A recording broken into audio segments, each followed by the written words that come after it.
Good morning, good afternoon, good evening, one and all. Thanks for joining us in our episode of BRM Brownbag. I'm your host, Suresh G. I'm so glad to be here with another episode of BRM Brownbag. For people who have just joined, Business Relationship Management Brownbag is a series where we interview real world practitioners who are championing the cause of business relationship management across the globe. So I'm so glad and honored to have today Tyeasha Harris, the Business Relationship Manager and Strategic Connector at Wolters Kluwer.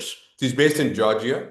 She specialized in building strong partnerships to drive organizational success with a proven track record of aligning business objectives with technology solutions. Tyeasha excels at fostering collaboration and delivering value across diversified teams. So welcome, Tyeasha. Thanks for joining us today and sharing your insights on the world of business relationship management. Welcome on board. Thank you for having me. And let us know a little bit about your journey. How did you land up in this role of a business relationship manager? What are the different roles have you done before it came in? Now, how has been the journey so far?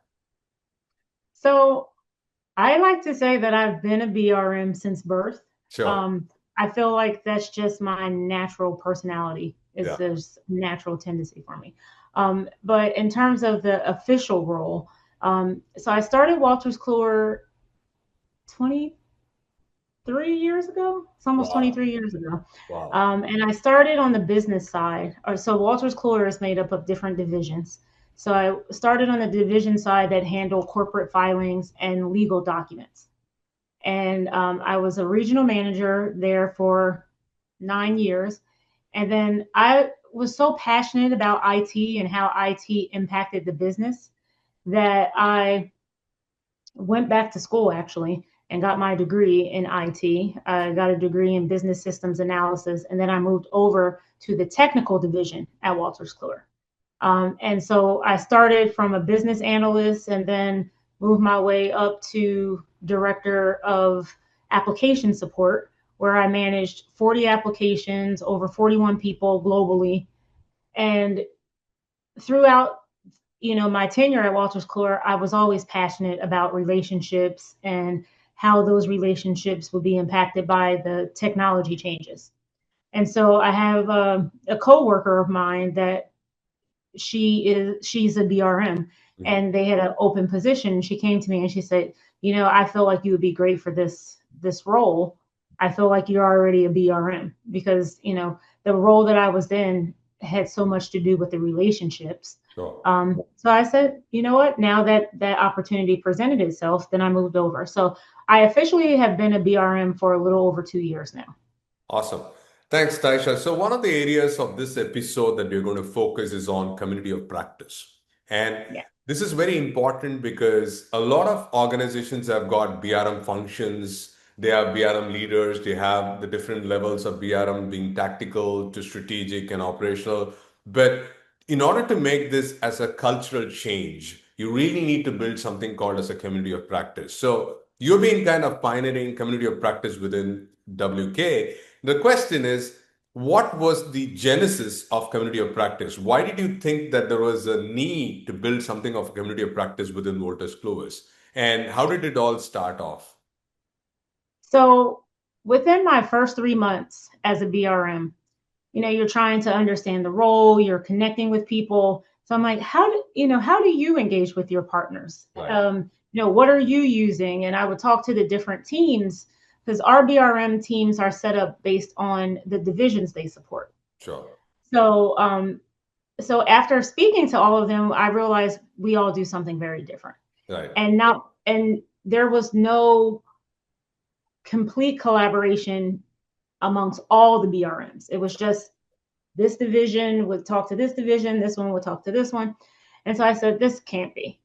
There's 31 BRMs and we're all kind of doing something different. Um, Not that that was bad, but there was no collaboration or communication with each other. And I said, well, if one BRM is doing something and it can benefit the other BRMs, then how are we sharing that? Sure. Or if you have challenges, how do you share that with me so that I don't go down that same path?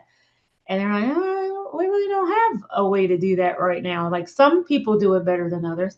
So I said, we need to form a community of practice. So I went and spoke to a couple of them, and there were about three or four that had attempted to do this previously, but they just didn't. It didn't get off the ground. So I said, okay, well, we're going to get it off the ground this time, you know. So let's look at the challenges. Let's turn those challenges into opportunity statements. Let's then take those statements, create our mission, create our goal. I said, first, we need to get an executive sponsor. So we went to one of the vice presidents, he's BRM, and we said, this is what we want to do. This is what we want to solve for. Are you on board? Will you be our executive sponsor? And he was like, absolutely. This is great. We need something like this. I'm 100% behind you. And so that's how it started. Awesome. So, in terms of starting from this one idea, great to have the leader on board. So, there is a vision. So, is there was a vision statement when you started off? How did you start this whole journey? I mean, it's on the feet on the ground, going around, or did you develop something as a process or a framework or a best practice of how to do community of practice? Or is it something evolved over a period of time by brainstorming? How was the Now, I think immediately we came up with the structure. So we did a couple things. We said, let's get our executive sponsor. We had a list of things that we wanted to solve for: communication, bringing in a closer relationship with the BRMs, but also bringing in our IT functions to have a better collaboration with them, understanding what they're doing, have them come to us and show us their roadmap so that we can get in front of it and be more strategic when it comes to our business partners. So we knew what we wanted to solve for. And once we turned those into opportunity statements, we then sent out a survey to all the BRMs, and we said, here's a survey. Tell us what you think we need to work on. Mm. And based on those, we then had them rank those. So the ones that were similar, we put those together. So the different groupings came up as standards and process, or process and standardization, communication, events, and then resources. right? So based on those three areas, we created those three pillars. And we said, these are going to be the three pillars that we focus on. And we identified a person to lead each pillar. And then we looked at what type of events do we want to have? Who do we want to bring in? What is the ultimate goal? So we looked at our goals on a quarterly basis. So Q1, what do we want to do? How do we just like kick this off? So we had our initial kickoff in May. And then after that, it just kind of took off. And I would say that each quarter we looked at our goals and said, okay, do we need to change the structure? Do we need to pivot? We ended up having 5 pillars to begin with. Right. And then as we looked, we said, you know what, these 2 pillars can kind of go together. Let's reduce the pillars. Let's get more people in the pillars so that we have not a whole bunch of chiefs, but we have people that can actually do some of the work.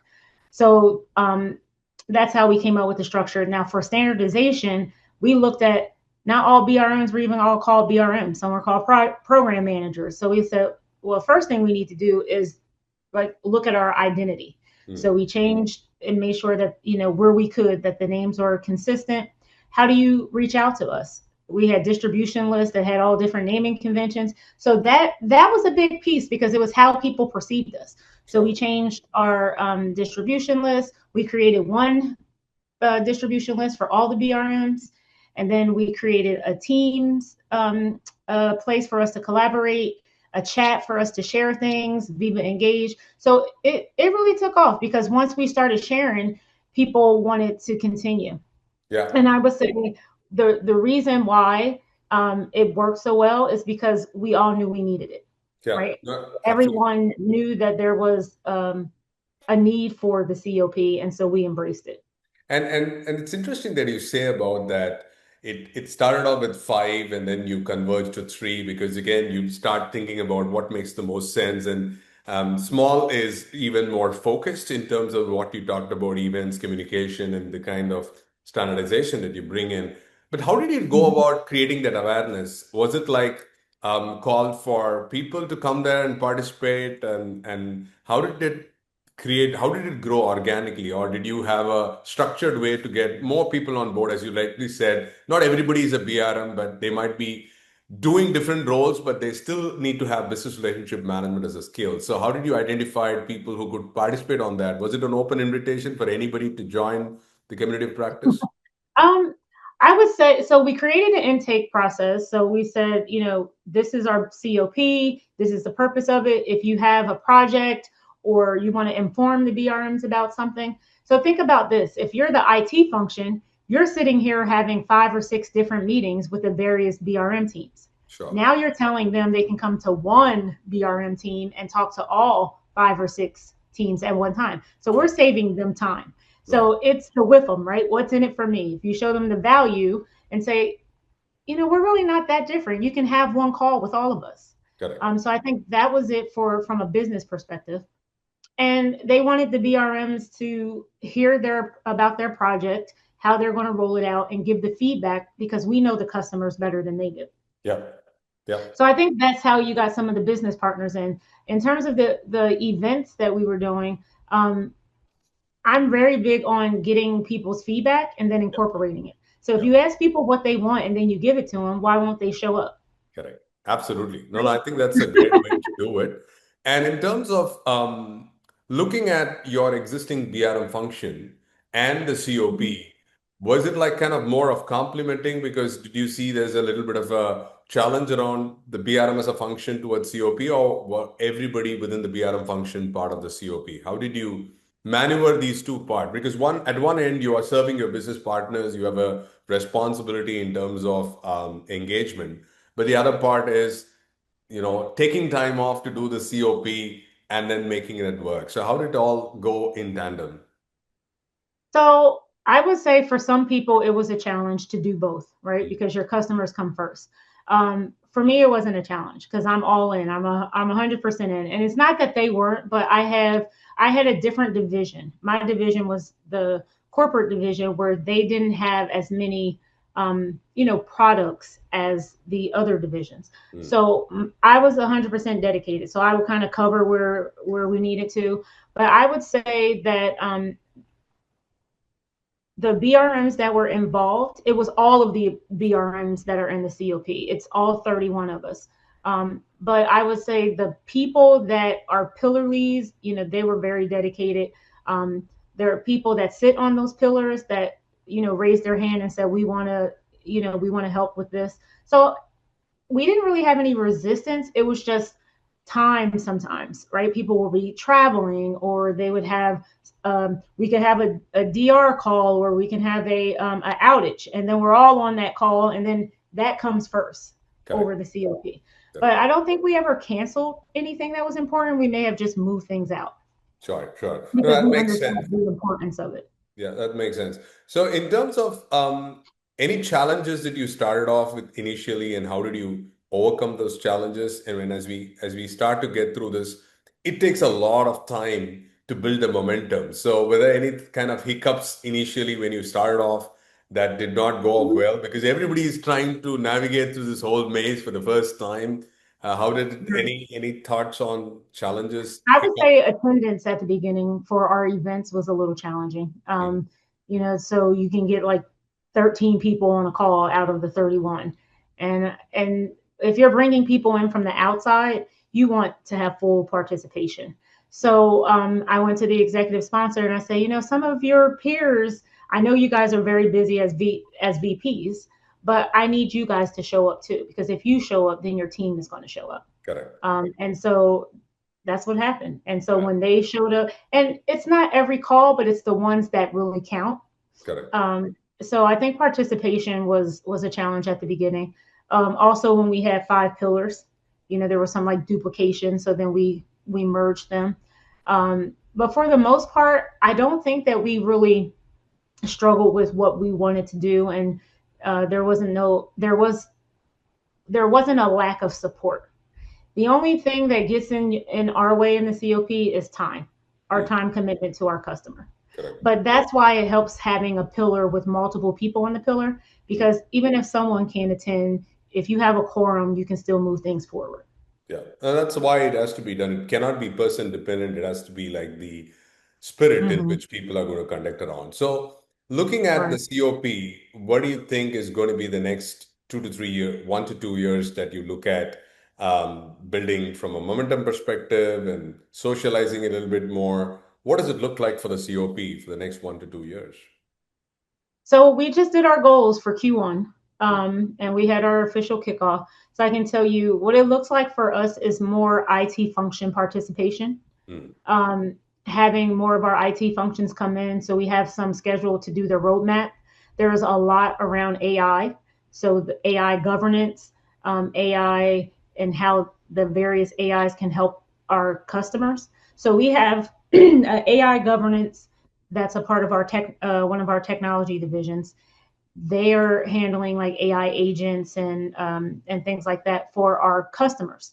But there's a lot of interest in how we can take AI and use it to do our roles better. So we have Copilot, we have some other things, but we're looking at AI to make us more agile, to take some of the repetitive tasks that are low value, so that we can focus on the engagement and the relationship with the customer. So there's a lot around AI this year, and so we have we through our resource pillar we have a lunch and learn, Hmm. and we have various topics on and resources that are going to help the BRMs do their jobs more efficiently. Yeah. So the lunch and learns are every month, and then we have a BRM COP every month, and then in between we have our steerco. So we have a steerco that make up the executive VP and the pillar leads, and we all meet to see what we need to do to bring the COP forward. So I would say for this year, a lot on AI, a lot more around our business partners and how we can align. And we want to be the sense of community Right. because we are the BRMs and we touch everyone. We want to bring our whole division together and kind of be like that light to show them how you can engage with other people. Yeah, awesome. And in terms of your community of practice structure, like, is it like a horizontal, vertical? How do you kind of structure that? And who are the part of the members? Do you have like a initial leadership team as part of community of practice, or they all like squads and pods that you kind of get these structured? How is it So structured? we have the executive sponsor, who's the VP. That has changed this year. It's now my manager, Dan Rowe. And so he's the executive sponsor. Then we have the Steerco, Hmm. that's the pillar leads. And then the rest of so you have the pillars, and there's people that are on the pillars, and then you have the rest of the BRMs. Sure. And So in that's our terms structure. Yeah, so with that structure, so would every pillar come up with a goal for that particular this year in terms of targets and measurements? Because the whole Mhm. million-dollar question everybody's going to ask, okay, we're going to spend some time, effort, resources around this whole part. What does it Mhm. look like at the end as we go through it? Does it show us productivity improvement? Did it show about improving in customer experience, whatnot? Right. So where do you see the kind of goals and targets from these individual pillar owners look like? So what we did at the end of 2025 is we sent out a 2026 planning survey. Hmm. And we said, this is what we did this year. What did you like? What do we need to do differently? And what would you like to see in 2026? Right. So, based on those survey results, we then looked for each pillar because there were questions dedicated to each pillar. Hmm. And then we took that feedback and then we generated our goals from that feedback. Hmm. So each pillar lead has already identified their Q1 goals. We're Right. doing it by quarter. Good. Um, those goals have our so when we had our kickoff meeting in January, excuse me, we gave them. Sorry, I feel like I'm getting a cold. We gave them a review and had them sign off. Hmm. So everyone signed off on the goals, Nice. but they were generated by the pillar lead. Yeah, so I think that's a fair point in terms of looking at when the pillar owners have their goals identified for quarter one. I like the part that you need to have a shorter horizon for people to kind of focus on that primary priorities for Q1, get some momentum going, and then start building it around. Well, this is great conversation and ideas. So for someone who's starting to develop a community of practice for their own respective organizations, what would you advise them in terms of do's and don'ts that has worked for you in Wolters Kluwer? So I would say look at what their problems are or their opportunities, what they want to solve for, and take those opportunities and create their mission and goals from them. And I actually have two documents that I created for the BRM Institute because I presented on this, and I have some documents that actually walk you through how to form a COP. I'm happy to share them Yeah. if anyone wants to see them. But basically, you want to look at what are your opportunities, and try not to boil the ocean. I think that's the biggest thing because Right. there's a lot of opportunities, but you're not going to have the capacity to tackle all of them. So look at your, maybe top three, Mm. maybe if they're really big, top two, right? And just focus on the two things that you really want to accomplish within your organization. Talk to people, get their buy-in. Make sure you express the with them. People are not going to get involved in things if it doesn't benefit them. That's Right. just how it is. So what is it for in what's in it for them? And don't just engage the BRMs, engage the organizations that the BRMs support and that the IT functions that you work with, because there's a lot of benefit for them and they're going to back you, right? Because it benefits them. So then those two teams come together and they collaborate, and guess who is the benefactor? Your business partners. So Yeah. it's a win-win for everyone. I would say just have a small group to start with and say, hey guys, what are some of your problems? 9 times out of 10 you have the same issues, right? And then you take them, you create your mission and your goals, you go and you get some executive sponsors because you're going to need the executives to help you push this. Yeah. And then once you get the executive sponsor or executives to agree, then you bring it forward and then you get more participation. Yeah. and Awesome. i This is and I think that's the best way, that's the best way to start a COP. The other thing I want to say is even though you have pillar leads and you have people who have certain roles, a community of practice is where each one's voice is heard. right. And that's really big in our community of practice. You may not be on the pillar, but your voice is as equally important. Now, that's a very valid point that you talked about, that everybody voice matters. And as they start to voice this out at appropriate intervals, you take action because it should not be quiet enough that people just lose that whole thing. And it's just being sensitive towards all those feedback that is coming at all different parts. My final question is, what is the future of BRM look like? And a lot of people aspire to be a BRM. You've been in part of this 23 years plus. What does the future of BRM look like with all AI coming in picture? People are just paranoid. Will it all take the jobs away? So what's your take on the world of BRM as it looks in the next few years? No, I don't think that.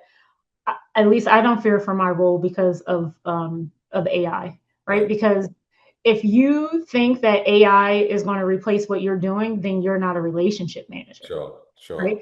You are a task manager or a order taker. So if that's who you are as a BRM, then yeah, you could be a little worried, right? Because some of those low level tasks can be handled by AI.